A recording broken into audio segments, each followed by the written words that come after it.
You're listening to Pastor Jim Eschenbacher, pastor of the branch, as he teaches part 2 of the story of Joseph from September 29th, 2013. For more sermons, please visit us on Facebook or check out our YouTube channel, The Branch, Oregon. A lot of molding jobs with a handsaw and one of those miter boxes. And, finally I broke down and bought a nice chop saw, but I bought one that did everything, and so it wasn't a really great finish saw. Finally I bought a finish saw, and finish work became a breeze, easy, and I loved it. What I'm going to be giving today, what we're going to be learning today, we're going to put 9 tools in your belt. 9 different tools that you may or may not have had in your belt. Last week we did the same thing. I don't know why I end up with 9. There's like 12 or 20, but I just came up with 9. So we're going to go through this slowly but steadily. This is one of those equipping type sermons. We're learning from a person who lived years ago, Joseph. We're learning from him how he coped and how he got through, and we're going to put some of his tools in our little tool belts, and hopefully when we come up against some of these things, we'll know how to pull that tool out and respond properly. It's just a little visual for us. This is not a kid's lesson, but sometimes I put out a lot of challenge. There's not going to be a lot of challenge today. It's more of an equipping type message. If you want challenge, come back next week, because I'm not staying away from it very long. But anyway, last week we learned about Joseph. We read Genesis 37, and we learned that his father pampered him, I guess. I don't know what the word is. He preferred him. He gave him a coat of many colors, and his brothers were very jealous of him, and his brothers eventually did try to kill him, and then through a series of events, he didn't get killed. He got sold instead. They sold him instead to some Ishmaelites, and he was taken away to Egypt, which is not only a foreign country, but kind of an enemy country for the Jewish people, for the Israelites. So we're going to pick up that story today. We're going to skip chapter 38 because it doesn't relate. It's a side story, and you can read it when you want.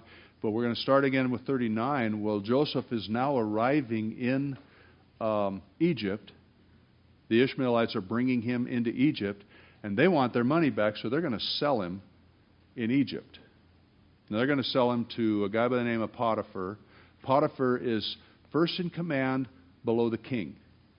He's the main dude. And that's who he gets sold to.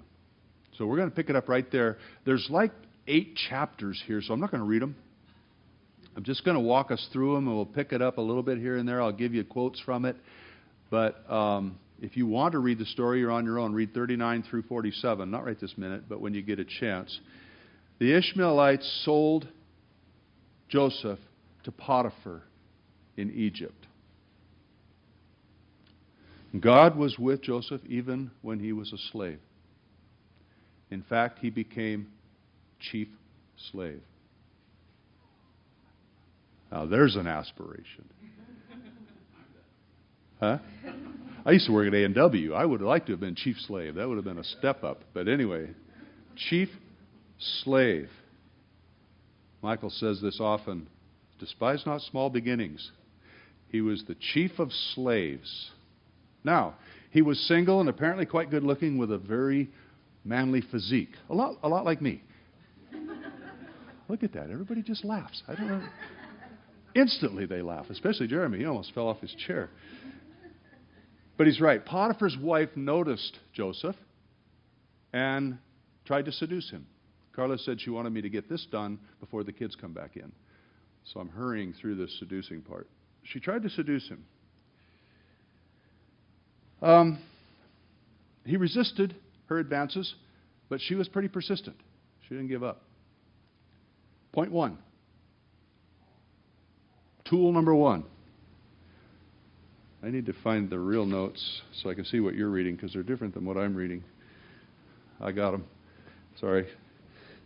I want to make sure I read what you're reading as well as what I'm reading. Point number 1, Sometimes God's blessing invites new temptations. Joseph found himself as chief slave, top of the law, top of the group. He was working for the top man in the country, and he was quite good looking and strong. He had a lot of little things, if you want to call them that, and really they are, going for him. Sometimes the blessing of the Lord invites new temptations. I have watched as ministries, after money starts pouring in, they start getting caught up in the lure of money. I've watched good people have successes in the area of ministry or even in life, and they get pride. Pride creeps in and takes over. There are new temptations that come with whatever happens in your life. So if you're praying for success, pray for the ability to handle the temptations that will follow that success. Don't allow success to lift you above your need for God. Don't ever allow that. It almost happened to me when I was successful. It was about 7 or 8 minutes there. For that period of time, I almost got lifted up in my head and thought, wow, I was living in a monster of a home. We had 5 baths. I don't even think I ever saw them all. Did you? You didn't use them all, did you? No. They were everywhere. And it was just huge. And people would drive by and stop and look at it. And I was like, yeah, fine. Stand in the window. Yeah, me. They go, no, you're the slave. Anyway, it didn't get me, but it tried. Joseph stood strong against the temptation. He told Mrs. Potiphar, how can I do this wickedness and sin against God? He understood right there, I'm in a relationship with God, and I'm not going to compromise that. Not only was he not going to compromise the relationship that he had with her husband, he wasn't going to compromise his relationship with God, and he says, I can't do it. And she was angry because he resisted her. Now, it would appear from the story that she was not driven by sexual desire, but by her desire for power, because she didn't pursue it.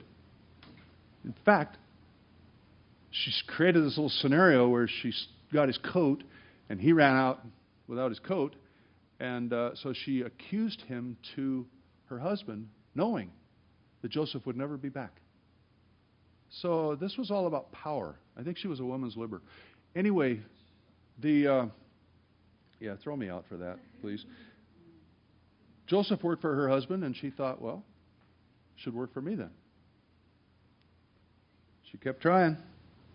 Now, it's not clear whether Potiphar believed his wife or just wanted to save face, because he could have had Joseph killed, but he didn't. He had him thrown in prison. Point number 2, tool number 2, stand up for what is right. Even when it looks like you could save yourself a lot of trouble by going the easy route, by going through sin. Do you think Mrs. Potiphar would have told on him? Probably. Maybe not. But Joseph has to sort through this. He's somewhere between 17 and 21 years old. We don't know for sure. But somewhere in that era, that's a time when young men are thinking, oh, man, wow, I might be able to get away with this.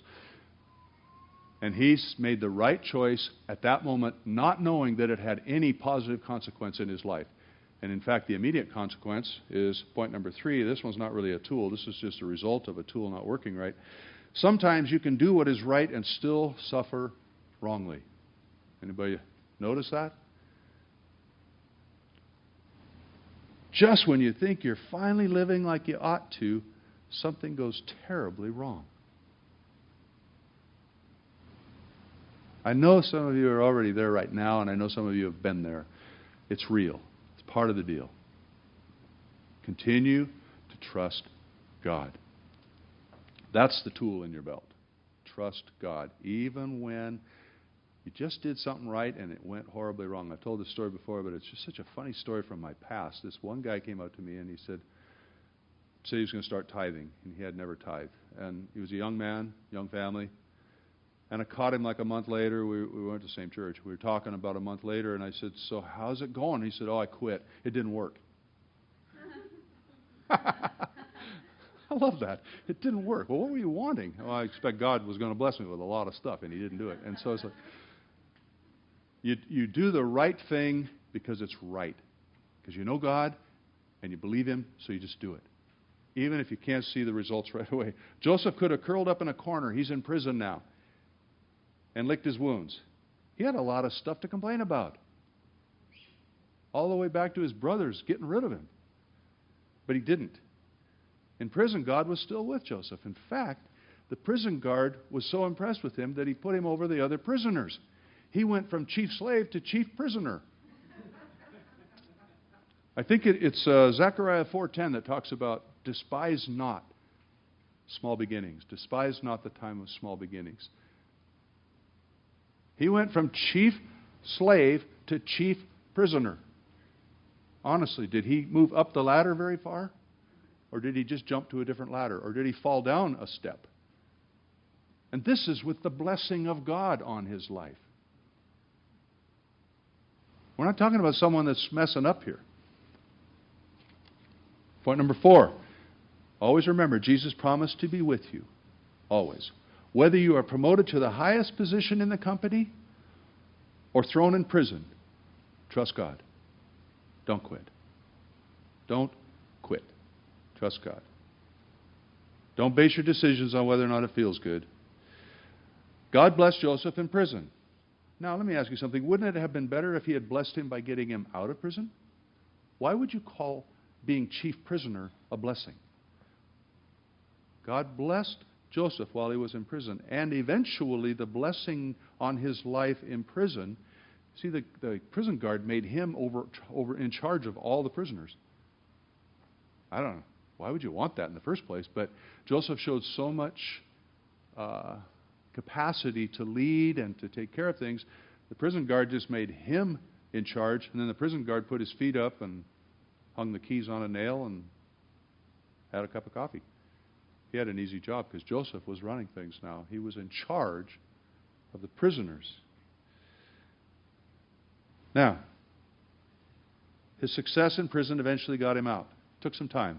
Chapter 40 begins with these words, sometime after this. Don't know how many years it was, but he was in prison for a little bit. A couple of the king's chief people got thrown in prison. King got mad at him. The cupbearer, the guy that had to sample the wine before the king had it to make sure it didn't kill him, and he was thrown in prison, and the baker, the chief baker, were thrown in prison. Now, they're in prison and they both have dreams. Now, what do you remember about Joseph? He has dreams, and also he interprets dreams. So, they come to him, and Joseph, because he's not sitting in the corner licking his wounds, notices that they're not happy, and he says something to them. What's going on? And they give him the dreams. Tool number 5, don't waste time and energy feeling sorry for yourself. Notice the people around you. Life is greater than you. And I say that kindly, but I'm saying it bluntly too, because I don't want it to pass over anybody's head. You are not the reason the world exists. God is the reason the world exists. You're part of the plan, but you're not the reason. It's bigger than you. Look around. The freedom from your prison may be just outside the door. Go through it. Did you know that pity parties are always behind closed doors? Open the door and get out of it. Walk away. Joseph was aware. He was not in the corner feeling sorry for himself. He was aware, and he saw these guys. How do you see anxiety on a prisoner's face? Isn't that the only face they have on? I don't know. I've never been to prison, but I'm assuming that they're not always happy. But he saw something in their face, and he asked them what's going on. And they told him their dreams. And here's the interesting part of the dream. The first guy, well, actually, I did them backwards just for fun. The baker's dream had a sad ending. He was going to get out of prison, and then the king was going to lop his head off. That's a sad ending. You're going to get out of here, but you're going to get killed. Now, Joseph did not take one thing away from the interpretation. He gave it exactly as God gave to him. Don't start messing with how God gives you words. Oh, I got to make this sound happy, or this person won't like me. Just give the... But then the other one, he had a happy ending. The cupbearer's dream had a happy ending. You're going to be restored to your place, and you're going to work there. And then he gave him an assignment. He said, now, please, I interpreted these dreams for you. Remember me when you get there. He didn't. 2 years. Finally, after 2 years, Joseph's still in prison. He doesn't have a clue what happened. He assumes the baker lost his head, but he doesn't know about the cupbearer. Did he tell the king? Did the king just not want to do anything? He doesn't know what's going on. But after 2 years, the king had a dream, and he couldn't interpret it, and he looked for an interpreter. Then the cupbearer remembered, oh, I remember, I was supposed to tell you, there's a guy in prison that interprets dreams. So, they go get Joseph out of prison. Chapter 41, which is, the entire thing is devoted to that dream. Actually, there's 2 dreams. The entire thing is devoted to the dreams. Read it when you get a chance. The thing is that Joseph was brought out. He interpreted the dream. And the king was blown away because the dream was about Egypt and about the weather and about a lot of things. They were going to have 7 years of plenty and then 7 years of famine.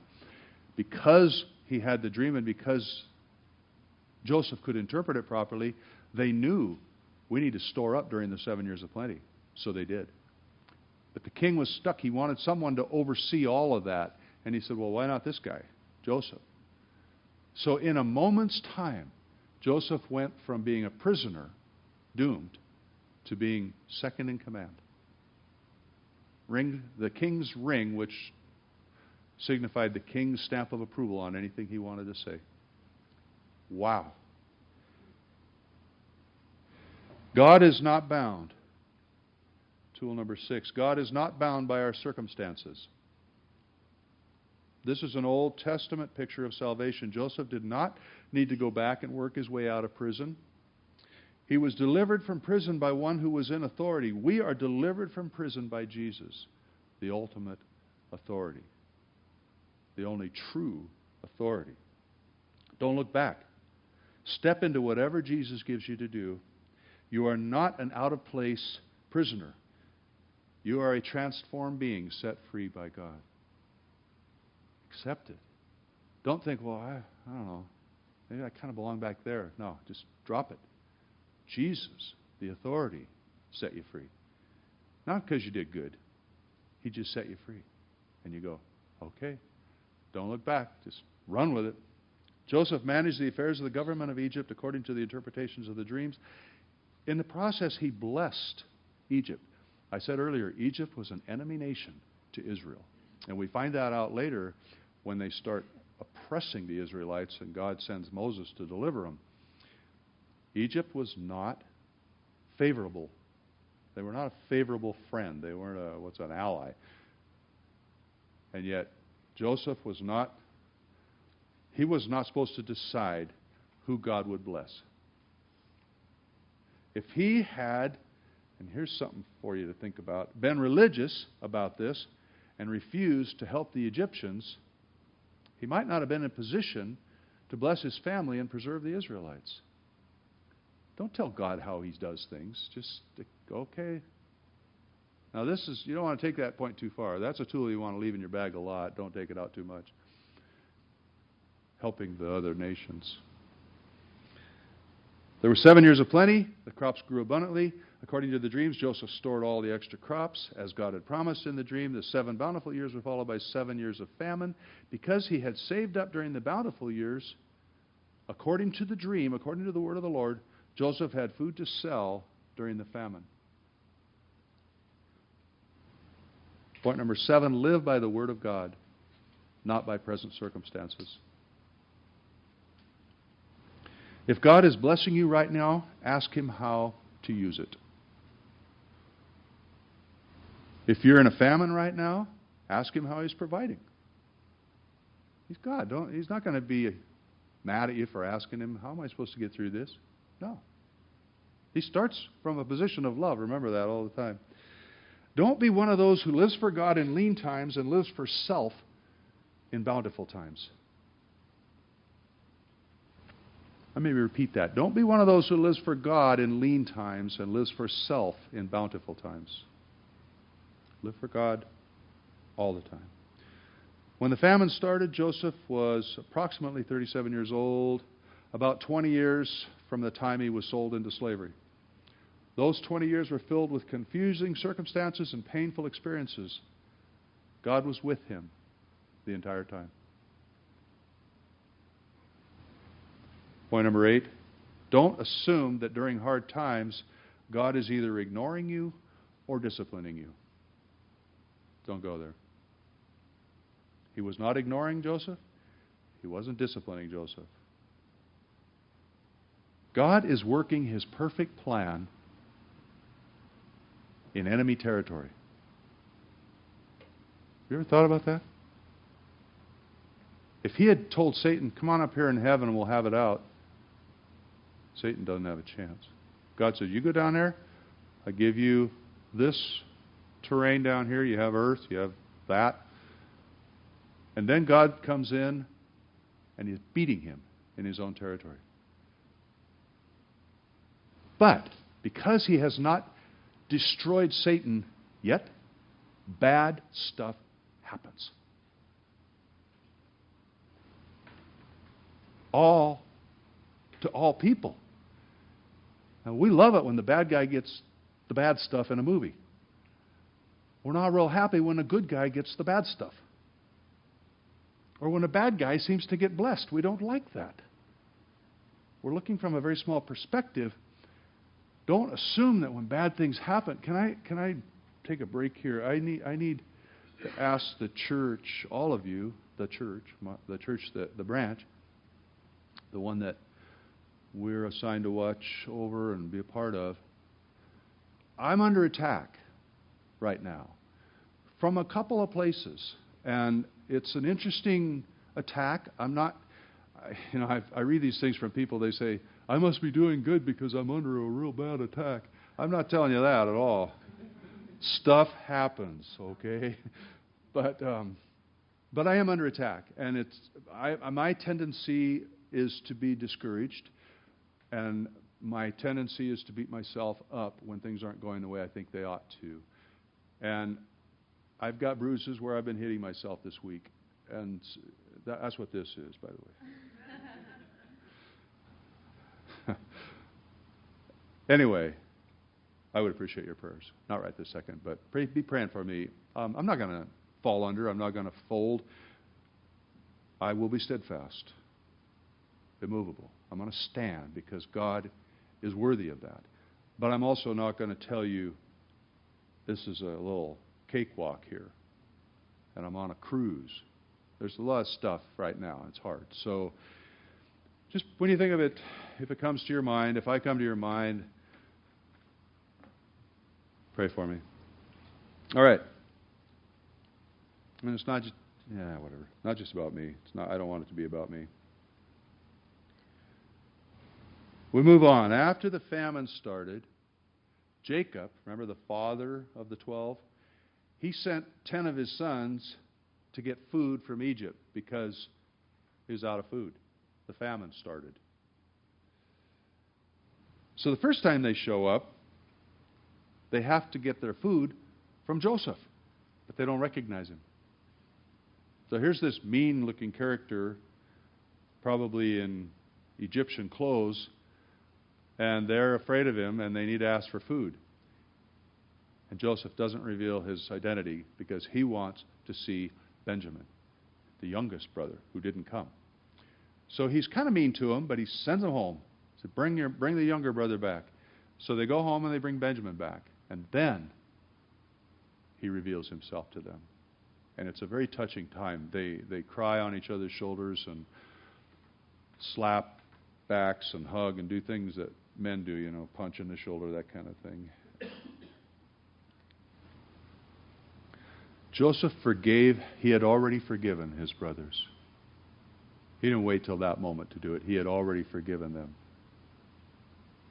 Last tool in your belt, and this is a very important tool. Don't wait to forgive. The perfect time to forgive right now. The instant you know that you're carrying something around is the time to forgive. Don't wait. I'm going to tell you something that you won't hear from most counselors.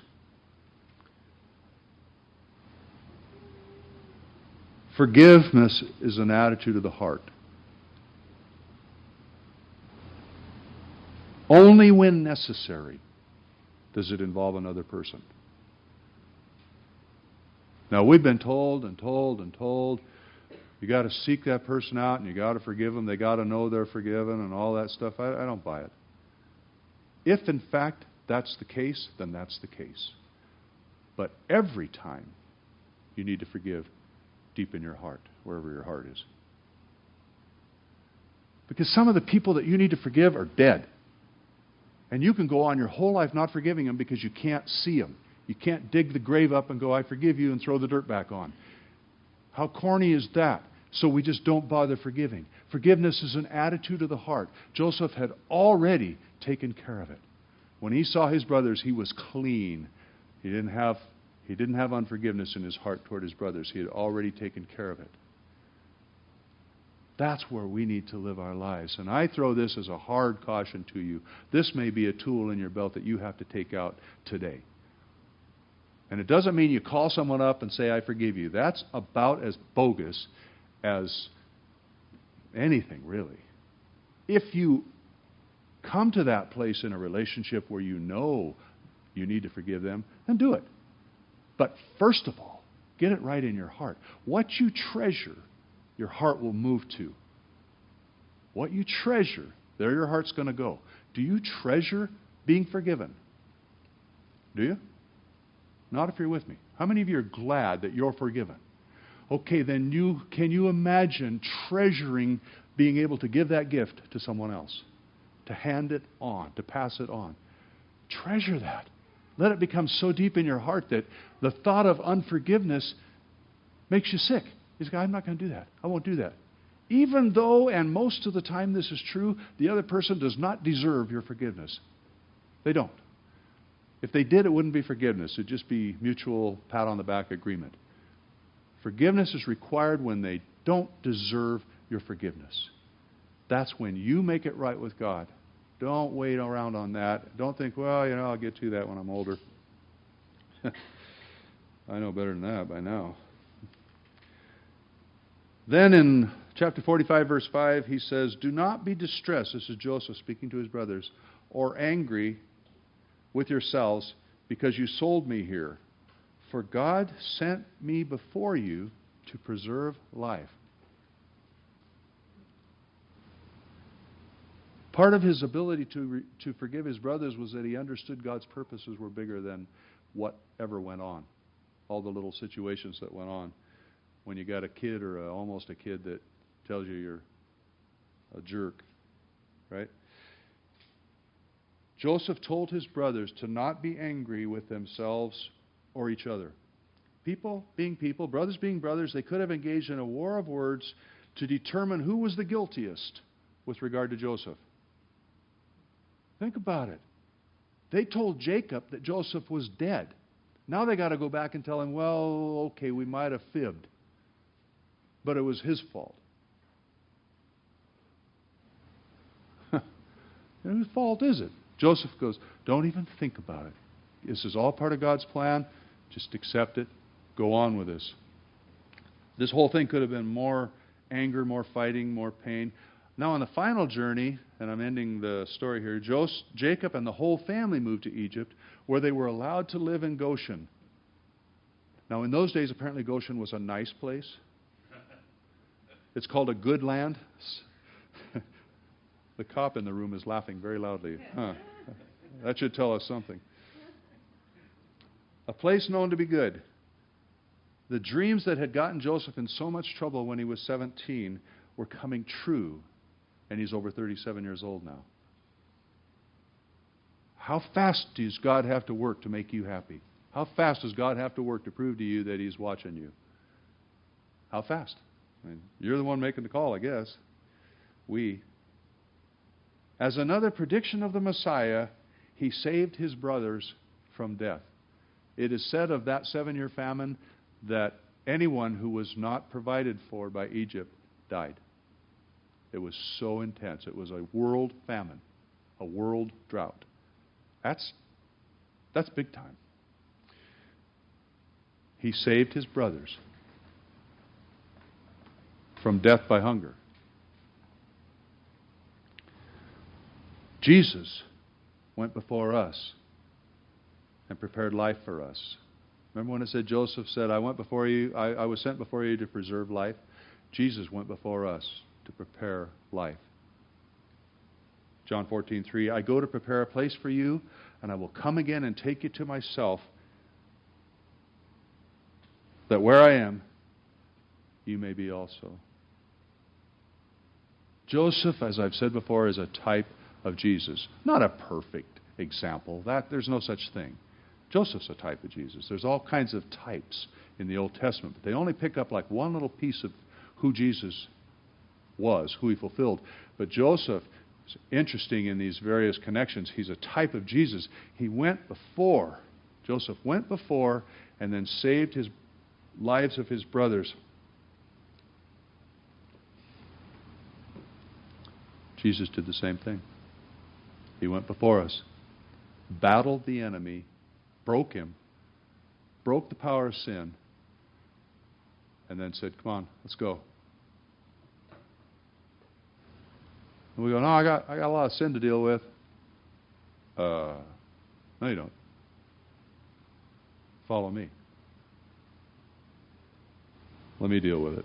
I conclude with this. The story of Joseph is fulfilled in Jesus. Joseph suffered unreasonably, unfairly.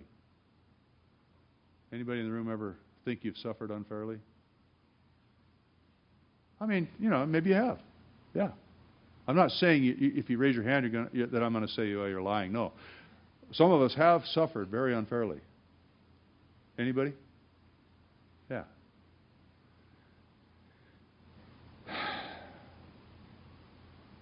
He did not become bitter. In fact, he forgave. And because of that, preserved a nation. That's pretty big time. Preserved a family. Preserved a nation. Because he didn't become bitter. Jesus suffered unfairly. Right? Did not become bitter. Michael and I were talking about that this morning. He just stood there and took it. In fact, he even said, Father, forgive them. He had forgiveness in his own heart right in that moment when he was being so unfairly treated. Joseph saved his family from hunger. Jesus saves us from hunger. Blessed are those who hunger and thirst after righteousness, for they shall be filled. Without righteousness, we end up in hell. Righteousness is our relationship to God. Righteousness is our standing with God. Righteousness is the cleansing that Jesus does in us. Without righteousness, we will not be in heaven. Jesus paved the way so that he could turn around, by his righteousness, fill us, and we could be with him in heaven.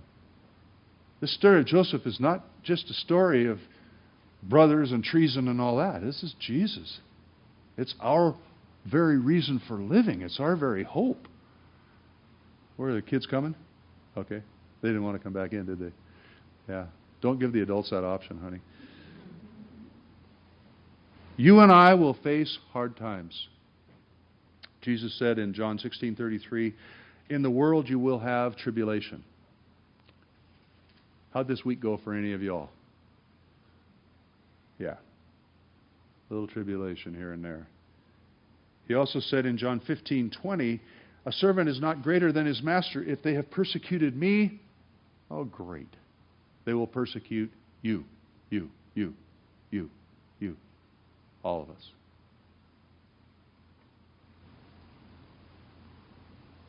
Now, don't become bitter. That's a hard, it's easy to say. It's probably going to be easy for you to quote. I won't be bitter, I won't be bitter. Very hard to avoid. Very hard. Because in the world, that's how this thing works out. There wouldn't be any movies if people didn't become bitter. We need to just say, all right, God, help. That's how I say it. Help. All right, are you ready for this? If you want a life, I told you there wasn't going to be any edge on this sermon. I changed my mind. If you want a life of comfort and pleasure, don't become a disciple of Jesus. If you're looking for comfort, pleasure, convenience, don't be a disciple. Make your decision now. When you walk out of this place today, just tell God, I don't want to be a disciple. Because it is not a life of comfort, pleasure, and convenience. It's not what it's about. It's about God and His plan. Now, if you want a life of expectation, excitement, challenge, some anxiety, but total fulfillment in Christ, then say, all right, I'm in. I'll do this. Face your fears with the confidence that you're following the King of Kings, the only authority, really. Every other authority that you will ever meet and ever worry about is under His authority. So He's actually the only real authority. That's who you're following. So you face your fears with that confidence. Joseph did not live according to the confines of his circumstances.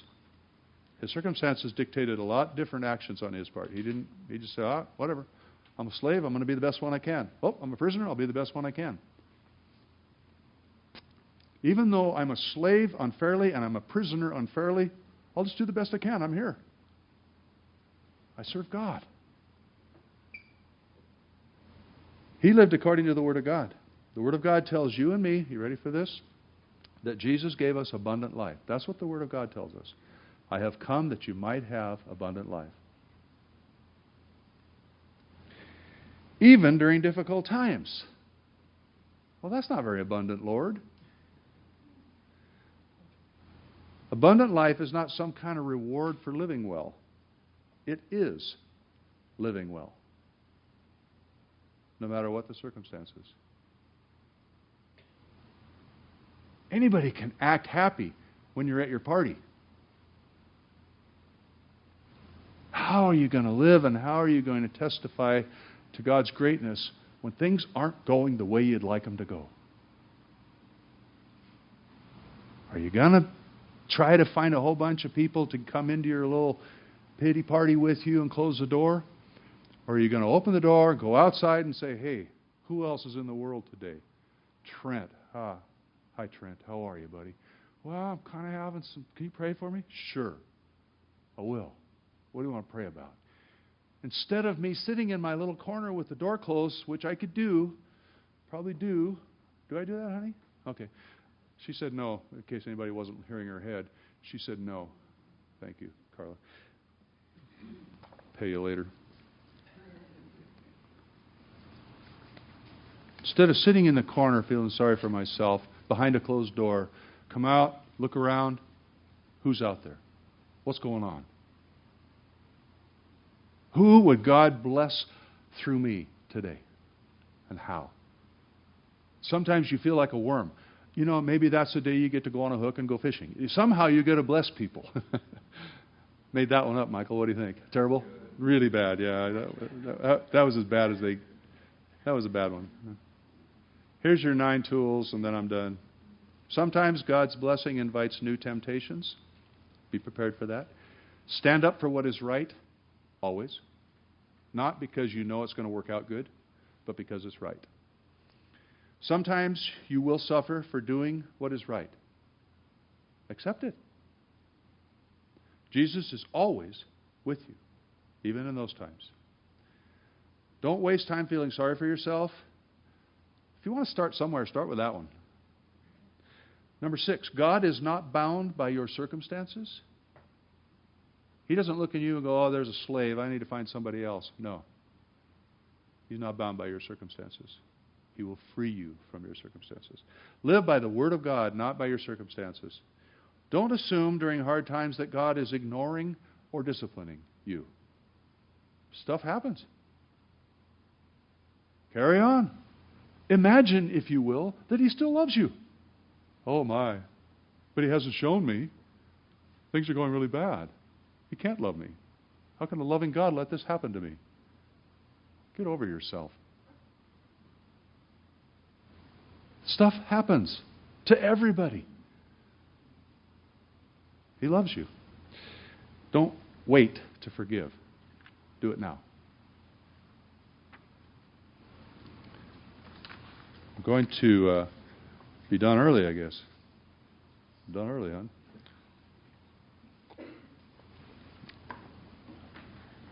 Yes, Barb? Yes. You're sitting, as I was sitting here,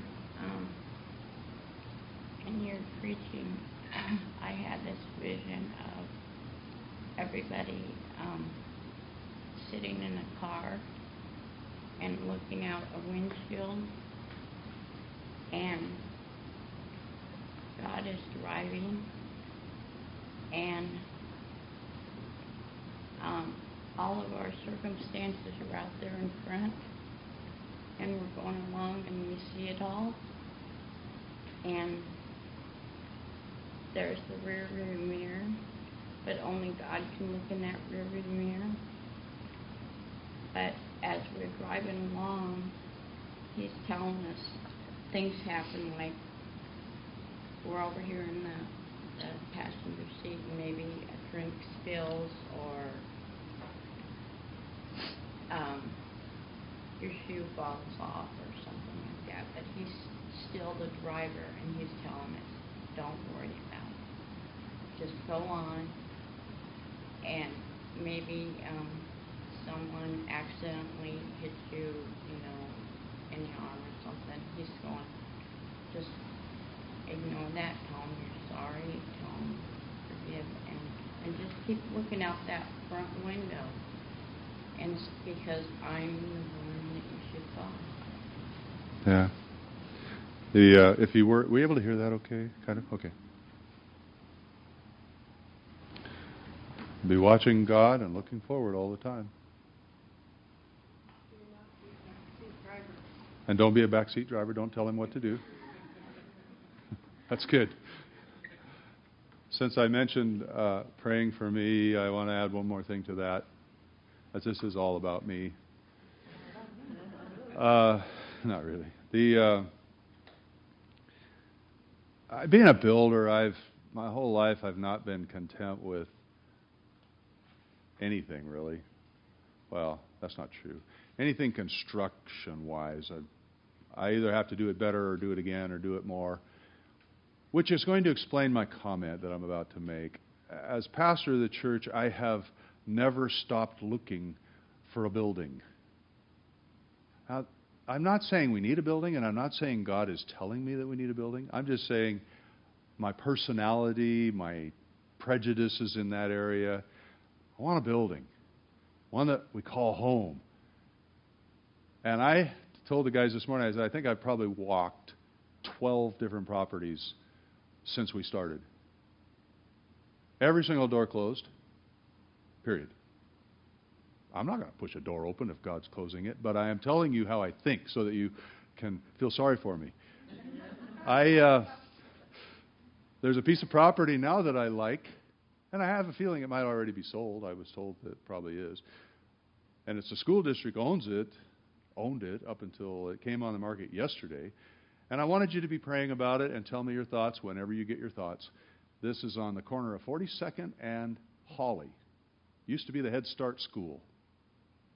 Well, the Head Start School is gone. The buildings are out of there. And now it's just a piece of bare land. Price pretty nice for considering everything else. It's a lot of money. We don't have, it's $450,000, just so you know.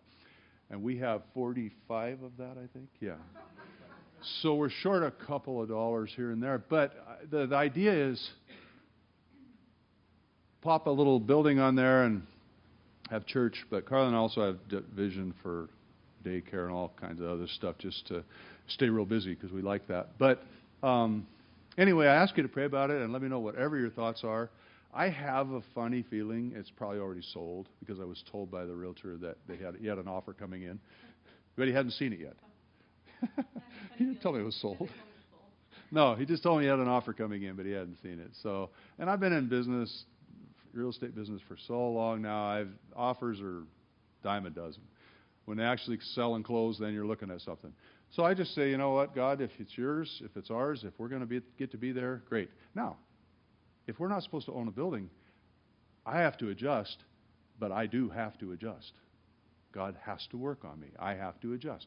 I cannot be forceful and say, we're going to own a building. Even though that's what my personal desire is, to own a building. So what my personal desire is, if it's not God's plan for us. So I'm telling you all this so you know more about it. We talk about these things sometimes in elder groups and different meetings, but I haven't told the whole church this yet. So I'm just telling you all. You can be praying with me.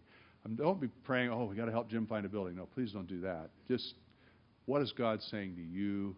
What do you think? We don't need a building right now. Are you kidding me? We can still put more chairs in here, right, Bill? Yeah, we can still grow this thing.